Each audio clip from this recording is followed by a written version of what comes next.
Break के बाद स्वागत है आपका। बड़ी खबर है दौसा से, जहां बिजली कर्मचारी की मौत के बाद बवाल खड़ा हो गया। कालीखार में राम खिलाड़ी सैनी की मौत हो गई। शटडाउन के बावजूद बिजली सप्लाई चालू करने का आरोप लगाया जा रहा है। ग्रामीणों ने डॉक्टर और नर्सिंग कर्मियों से भी मारपीट कर डाली। जबरन शव लेकर ग्रामीण यहां से जाना चाहते थे। छारेड़ा जीएसएस के कर्मचारी पर शटडाउन के बावजूद विद्युत सप्लाई चालू करने के आरोप लगे हैं। जिला अस्पताल की इमरजेंसी यूनिट में अस्पताल कर्मियों को जमकर पीटा गया। जिला अस्पताल में भारी पुलिस जाब्ता पहुंचा है। अस्पताल के कर्मचारियों ने फिलहाल कार्य बहिष्कार कर दिया है।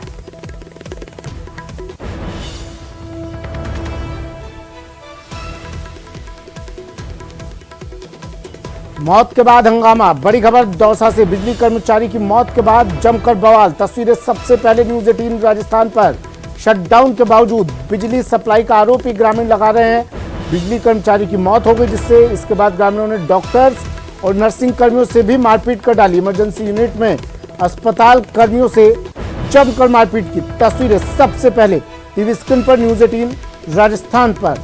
जिला अस्पताल में भारी पुलिस जाब्ता तैनात किया गया है। अस्पताल कर्मियों ने मारपीट के विरोध में कार्य बहिष्कार कर दिया है। बड़ी खबर दौसा से।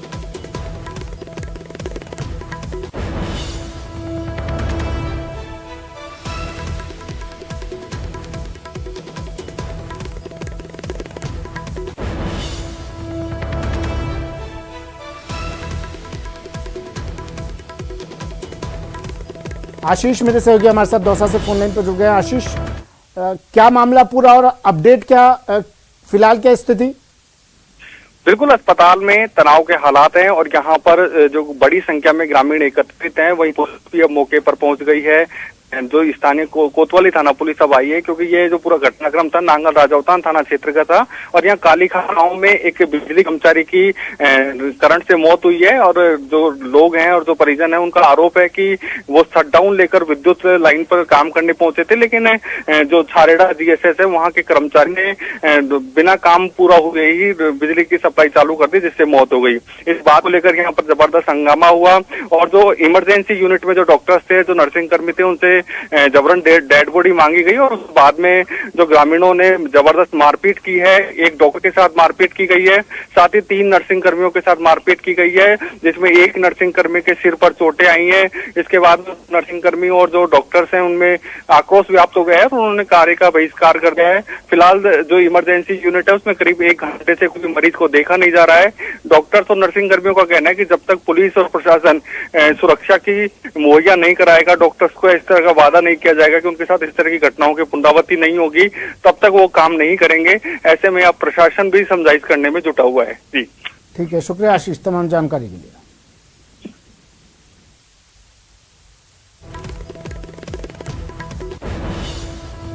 खबर जयपुर से। जयपुर में युवाओं का हल्ला बोल। प्रशासन को खुली चुनौती दे दी है इन लोगों ने। इन युवाओं ने ओबीसी आरक्षण संघर्ष समिति की रैली चल रही है जयपुर में और 2018 के परिपत्र में संशोधन की मांग को लेकर हजारों की संख्या में यहां पर ये लोग जुटे हैं। मांगों को लेकर सीएम से भी इनकी वार्ता हुई थी।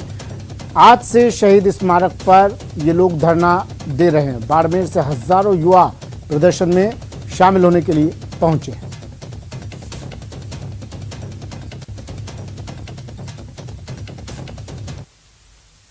राज्य सरकार द्वारा 2018 में जारी परिपत्र में संशोधन की मांग को लेकर आज ओबीसी वर्ग ने राज्य सरकार के खिलाफ मोर्चा खोला है। हम इस वक्त शहीद स्मारक पर खड़े हैं। यहाँ दिखाना चाहेंगे कि बाड़मेर जिले से हजारों की तादाद में युवा आए हैं और इनकी मांग है कि सरकार ने 2018 में जो परिपत्र जारी किया है उससे ओबीसी वर्ग के हजारों अभ्यर्थियों के साथ कुठाराघात हुआ है। बेरोजगार अभ्यर्थियों को जॉब नहीं मिल पा रहा है। सरकार ने जो परिपत्र जारी किया है उसमें बेहद खामियां हैं और उसका नुकसान ओबीसी वर्ग को उठ रहा है। चूंकि अकेले बाड़मेर जिले से हजारों की तादाद में यहाँ पर जो है लोग पहुंचे हैं और वो सरकार से मांग कर रहे हैं कि इस परिपत्र में संशोधन किया जाए, रोस्टर सिस्टम में संशोधन किया जाए। यहाँ हमारे साथ राजस्थान जाट महासभा के अध्यक्ष राजाराम मील हैं। आज जो ओबीसी वर्ग का ये पूरा प्रदर्शन है, किस तरह है, क्या मांगे? ओबीसी वर्ग मांग करते करते थक गया। अब हमने तय कर लिया है कि हमें ही कुछ करना पड़ेगा। ओबीसी आज तो आरक्षण मांग रहे हैं, जो इसका हक है, जो नहीं दे रही है सरकार। मैं 20 साल से लगा हुआ, आज तक नहीं दे रही है। हमने ये तय नहीं कर ले ओबीसी कि हम राज लें, पहले राज लें और उसके बाद में ये ओबीसी का सिस्टम सीधा करें। ऐसा नहीं हो जाए। ओबीसी 55% है राजस्थान में, SC ओबीसी आरक्षित वर्ग मिलाकर के 85% है जनरल के आरक्षण के अलावा। तो ये 85% लोग साथ में खड़े हैं। ये आने वाले समय के अंदर इन सरकारों की समस्या खड़ी नहीं करते। आज बच्चों को मालूम पड़ गया, सब जानकारी आ गई, सब चीजें आ गई। हमने बहुत बारी बता दिया, बहुत लेटर लिख दिए, CM को भी, चीफ सेक्रेटरी को भी, सारी जगह हमारे लेटर चले गए, लेकिन उसके बाद भी नहीं मान रहे। तो अब ये रास्ता अपनाया है कि इनको मालूम पड़े और जानकारी हो। ये हमारा आज की तारीख में निर्णय है और इसमें डिसाइड करेंगे शाम तक क्या करना। मैं किसी भी राजनीतिक नेतृत्व से कोई ऐतराज नहीं। जो राजनीतिक दृष्टि से भूतपूर्व सैनिकों को आरक्षण दिया गया है बिल्कुल सही है, हमें उसमें ऐतराज नहीं है। लेकिन ब्यूरोक्रेसी के द्वारा जो भ्रम पैदा करके विसंगति पैदा की गई है 17 अप्रैल 2018 के संशोधन से, हम ये चाहते हैं कि उसको निरस्त करके और भूतपूर्व सैनिकों का आरक्षण जिस तरह से महिलाओं का हॉरिजॉन्टल आधार पर कैटेगरी वाइज है, उसी तरह से भूतपूर्व सैनिकों का कैटेगरी वाइज आरक्षण क्षैतिज आधार पर हो, जिससे SC, ST, EWS और जो अनरिजर्व ओपन कैटेगरी है उनके भूतपूर्व सैनिकों को भी लाभ मिल सके। कैमरा पर्सन भवानी सिंह के साथ राकेश शर्मा, न्यूज़ 18 राजस्थान, जयपुर। खबर कोटपुतली से, जहां के बस्सी इलाके के राजकीय उच्च प्राथमिक विद्यालय में शिक्षक के तबादले से नाराज विद्यार्थियों ने स्कूल के गेट पर ताला जड़ दिया और स्कूल के बाहर धरना प्रदर्शन पर बैठ गए। इस दौरान विद्यार्थियों के समर्थन में अभिभावक और ग्रामीण भी आ गए और शिक्षक के तबादले को निरस्त करने की मांग करने लगे। जानकारी के मुताबिक शिक्षा विभाग द्वारा हाल ही में शिक्षकों की तबादला सूची जारी की गई है। इसके तहत इस विद्यालय के शिक्षक श्रवण कुमार का तबादला कर दिया गया। इससे नाराज विद्यार्थियों ने विरोध प्रदर्शन किया। हमको हमारे श्रवण जी सर चाहिए, नहीं तो हम TC कटा लेंगे। हम बहुत सही पढ़ाते हैं, उनका ट्रांसफर कैंसिल नहीं हुआ तो हम TC कटा लेंगे। चाहिए क्योंकि बहुत अच्छा पढ़ाते हैं। अगर इनकी जगह दूसरा आता है तो हम TC कटवाने के लिए तैयार हैं।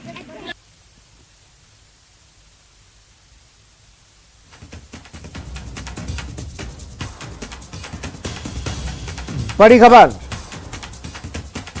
मुख्यमंत्री अशोक गहलोत ने खड़गे से मुलाकात की और कहा कि हम सभी लोग एकजुट हैं। पत्रकारों से बात की तब भी उन्होंने यही बात कही, कहा खड़गे के चुनाव लड़ने का फैसला बिल्कुल सही, खड़गे अनुभवी नेता हैं। मल्लिकार्जुन खड़गे को अनुभवी बताया। कांग्रेस अध्यक्ष पद के लिए नामांकन चल रहे हैं, शशि थरूर भर चुके अपना नामांकन, मल्लिकार्जुन खड़गे की बारी है। इससे पहले मुख्यमंत्री ने पत्रकारों से बात की थी, कहा था कि मल्लिकार्जुन खड़गे अनुभवी नेता हैं। उन्होंने मुलाकात भी की थी मल्लिकार्जुन खड़गे से। नामांकन के लिए अब मल्लिकार्जुन खड़गे पहुंच चुके हैं। कुछ ही देर में नामांकन दाखिल होगा उनका और उनके साथ तमाम बड़े चेहरे, तमाम बड़े नेता। पार्टी हाईकमान से निर्देश मिलता है तो एक व्यक्ति के साथ इस तरह के चेहरे दिखना लाजमी है। हाईकमान से आदेश मिला तो ये तमाम नेता मल्लिकार्जुन खड़गे के साथ अब नामांकन प्रस्तावक बनकर पहुंचे। देखिए मुख्यमंत्री अशोक गहलोत भी आपको नजर आ रहे हैं और दीपेंद्र सिंह हुड्डा, G23 इनके पिता नेता माने जाते हैं G23 के, और अब उनके सुपुत्र भी मल्लिकार्जुन खड़गे के साथ यहाँ पहुँचे हैं। और दूसरी तरफ शशि थरूर जो G23 से ही माने जाते हैं और शशि थरूर ने भी नामांकन भरा है।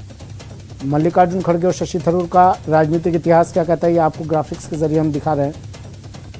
AICC के ऑब्जर्वर मल्लिकार्जुन खड़गे, राज्य मंत्री शशि थरूर 2009 में, केरल के वरिष्ठ कांग्रेस नेता हैं शशि थरूर, कर्नाटक से राज्यसभा सांसद हैं मल्लिकार्जुन खड़गे। मल्लिकार्जुन खड़गे राज्यसभा में विपक्ष के नेता हैं। ये तिरुवनंतपुरम से सांसद हैं शशि थरूर। लंदन में पैदा हुए शशि थरूर और पूर्व रेल मंत्री रह चुके हैं मल्लिकार्जुन खड़गे। 9 बार MLA रह चुके हैं। काफ़ी वरिष्ठ नेता है मल्लिकार्जुन खड़गे और इसलिए पार्टी ने इन पर भरोसा जताया। जब ये देखिए चेहरे भी आपको, तमाम कांग्रेस के बड़े चेहरे, पार्टी से जुड़े हुए बड़े चेहरे यहाँ आपको नजर आ रहे होंगे।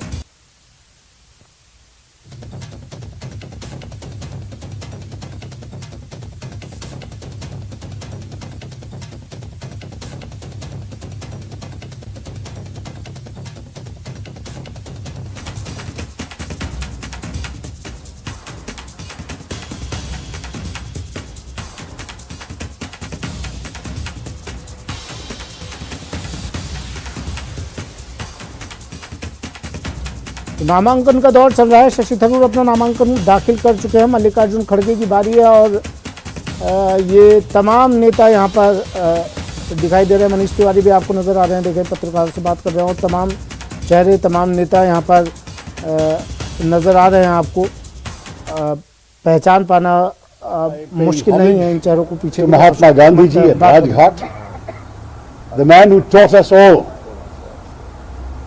to live up to the courage of our convictions, something which is a great inspiration to me as I embark on this journey.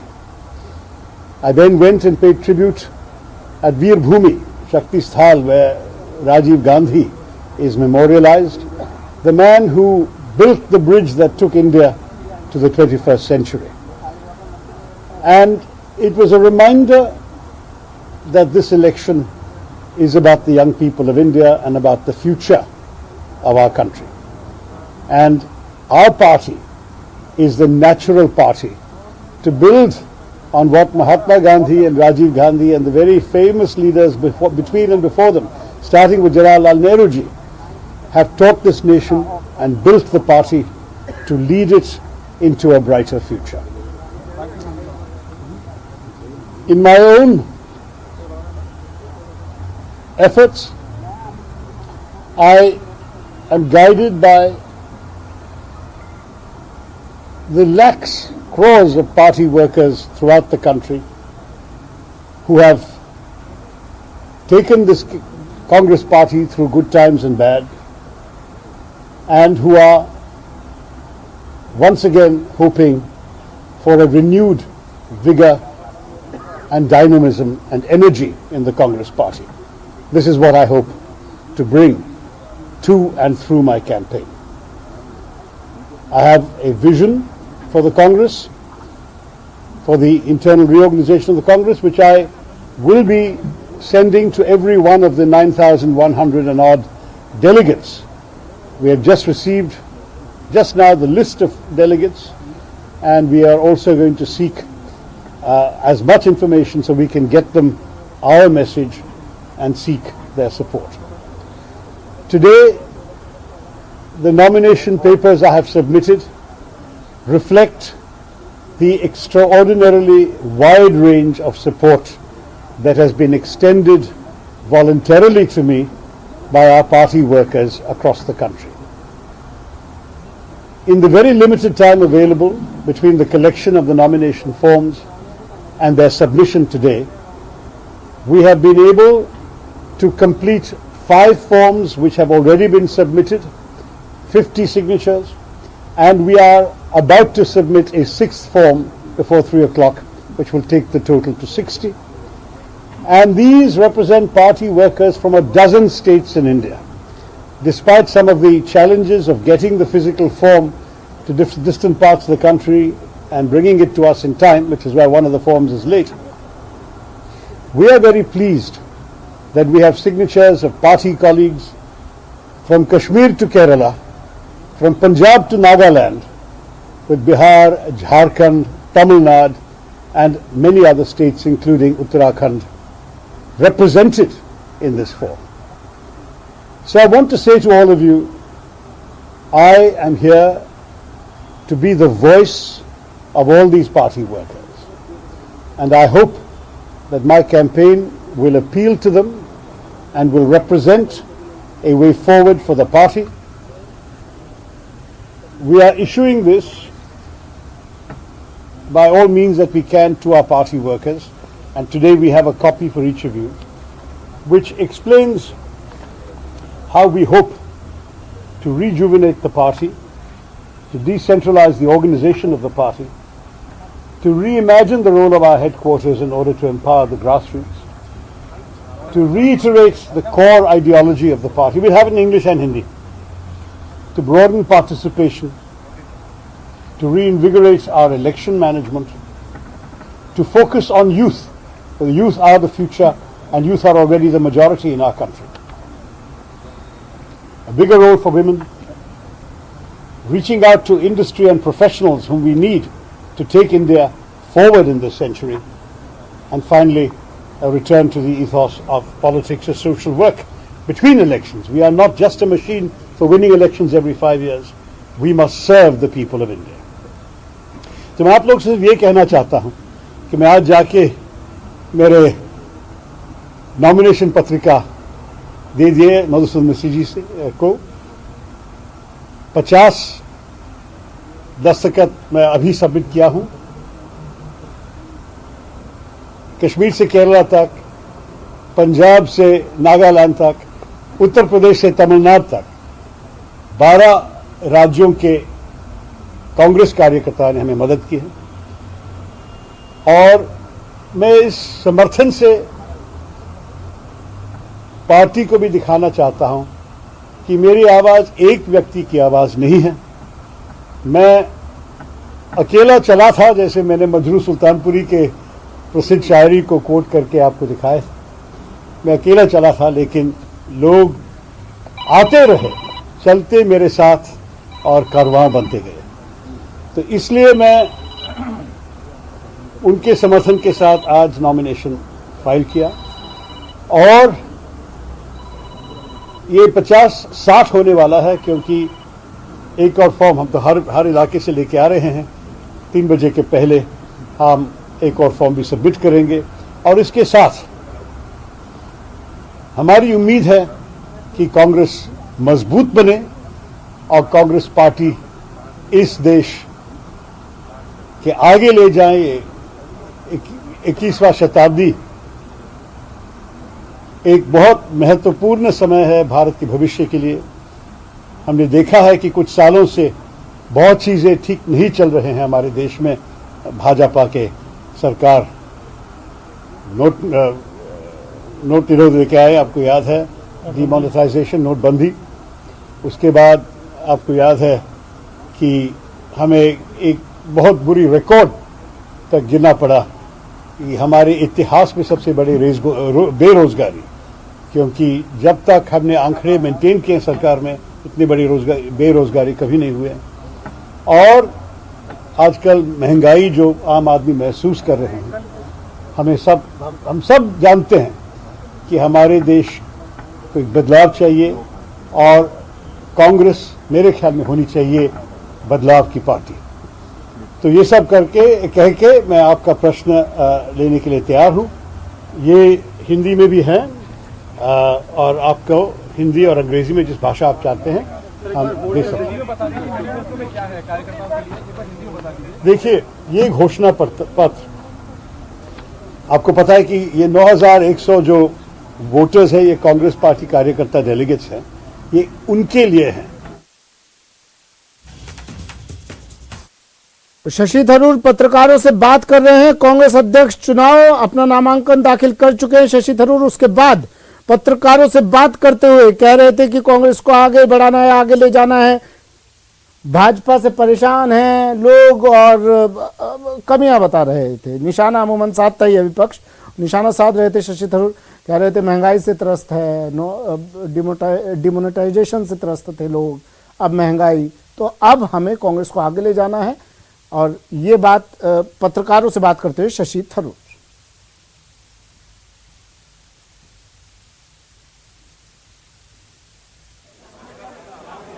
AICC दफ्तर, ये सीधी तस्वीरें। मल्लिकार्जुन खड़गे थोड़ी देर में यहाँ पहुंचेंगे, इंतजार किया जा रहा है। तमाम बड़े नेता यहाँ पर मौजूद हैं, मुख्यमंत्री अशोक गहलोत और तमाम प्रस्तावक जो खड़गे के साथ यहाँ मौजूदगी अपनी दर्ज करवाएंगे। ये तमाम चेहरे देखिए खड़गे के साथ, और इसलिए जीत भी तय मानी जा रही है। आला कमान से आदेश मिला है तो सभी लोग खड़गे के साथ हैं, लेकिन शशि थरूर भी अपनी जीत को लेकर आश्वस्त नजर आ रहे थे। कह रहे थे पूरे देश से समर्थन मिला है मुझे, उत्तर प्रदेश से लेकर कन्याकुमारी से लेकर कश्मीर तक तमाम लोग मेरे साथ हैं और अकेला ही चलाता जानिबे मंजिल, लोग जुड़ते रहे, कारवां बढ़ता गया, इस तरह की बातें कर रहे थे। शशि थरूर बता रहे थे अपने समर्थन के बारे में और कह रहे थे कि अब बदलाव होना चाहिए, बदलाव की बयार है और इस बदलाव की बयार में कांग्रेस अब देश में आएगी और देश में एक बड़ा बदलाव आएगा। जिन परेशानियों से लोग त्रस्त हैं उन परेशानियों को दूर किया जाएगा। ये तस्वीरें बेहद ख़ास तस्वीरें एआईसीसी मुख्यालय, कांग्रेस मुख्यालय दिल्ली से ये सीधी तस्वीरें, तमाम चेहरे यहाँ आपको दिखाई दे रहे हैं कांग्रेस के, जो मल्लिकार्जुन खड़गे का आप इंतज़ार किया जा रहा है, नॉमिनेशन फाइल करेंगे मल्लिकार्जुन खड़गे। ये तस्वीरें देखिए, सीधी तस्वीरें, मल्लिकार्जुन खड़गे पहुंच चुके हैं, नॉमिनेशन फाइल कर रहे हैं। अब तस्वीरें सीधी टीवी स्क्रीन पर, शशि थरूर नॉमिनेशन फाइल कर चुके हैं और अब मल्लिकार्जुन खड़गे का नॉमिनेशन, जीत तय मानी जा रही है मल्लिकार्जुन खड़गे की, नॉमिनेशन कर रहे हैं। तस्वीरें सीधी न्यूज़ 18 राजस्थान पर, अशोक गहलोत सबसे आगे उनके साथ प्रस्ताव के तौर पर, जो पहले कैंडिडेट के तौर पर सबसे आगे थे वह प्रस्ताव के तौर पर सबसे आगे हैं। कांग्रेस मुख्यालय दिल्ली से ये सीधी तस्वीरें, मल्लिकार्जुन खड़गे नामांकन दाखिल करते हुए।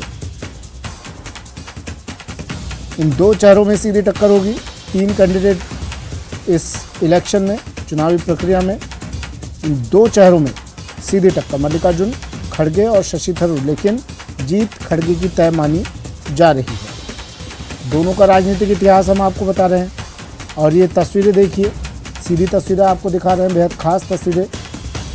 अब चुनावी तस्वीर ये पूरी तरह से साफ हो चुकी है। अब इन दोनों चेहरों के बीच सीधा मुकाबला होगा। शशि थरूर अपनी जीत के दावे कर रहे हैं, मल्लिकार्जुन खड़गे का अभी कोई बयान नहीं आया है, हालांकि उनकी जीत तय मानी जा रही है, लेकिन इंतज़ार वोटिंग वाले दिन का होगा, काउंटिंग वाले दिन का होगा। फिलहाल ये तस्वीरें आप देखिए, अविनाश पांडे वगैरह तमाम लोग आपको दिखाई दे रहे होंगे अग्रिम पंक्ति में, अशोक गहलोत और दीपेंद्र हुड्डा, मल्लिकार्जुन खड़गे के प्रस्तावक बनकर यहाँ पहुँचे, उनके समर्थन में पहुँचे। इसे कहा जा सकता है ताकत दिखाने के लिए पहुँचे। हालांकि जब आला कमान का आदेश मिलता है तो अपनी ताकत दिखाने की ज़रूरत नहीं रहती है। कांग्रेस में आला कमान सर्वोपरि है और आला कमान का आदेश ही सर्वमान्य होता है। हालांकि पिछले 2-3 दिन का जो सियासी सिनेरियो था वो ये गवाही नहीं देता है। चुनौती मिल गई थी राजस्थान से सीधा आला कमान को, लेकिन ठीक है, खैर फिलहाल ये आप तस्वीरें देखिए। ये तस्वीरें बता रही हैं मल्लिकार्जुन खड़गे नामांकन दाखिल कर रहे हैं और उनके साथ उनकी जीत है। जीत क्योंकि तय मानी जा रही है मल्लिकार्जुन खड़गे की, अशोक गहलोत साथ है, राजनीतिक महारत हासिल है अशोक गहलोत को, तो जहां अशोक गहलोत खड़े होते हैं वहां सियासत के जादूगर हैं ही अशोक गहलोत। उन्होंने अपना नाम बहुत सधे हुए तरीके से वापस दिलवाया और मल्लिकार्जुन खड़गे का नाम अब आगे आ गया। कई नाम चल रहे थे इस रेस में, लेकिन फाइनली मल्लिकार्जुन खड़गे नॉमिनेशन दाखिल करते हुए अशोक गहलोत बेहद प्रसन्न मुद्रा में नजर आ रहे हैं, बेहद खुश नजर आ रहे हैं। शायद मल्लिकार्जुन खड़गे की जीत तय है इस वजह से, और कह दिया था उन्होंने, अशोक गहलोत ने भी, कि भाई गांधी परिवार जो कहेगा, आला कमान जो कहेगा, हम तो वही करेंगे। हालांकि वो किया नहीं, वो बात अलग है। अशोक गहलोत को कहा था अध्यक्ष पद के चुनाव के लिए,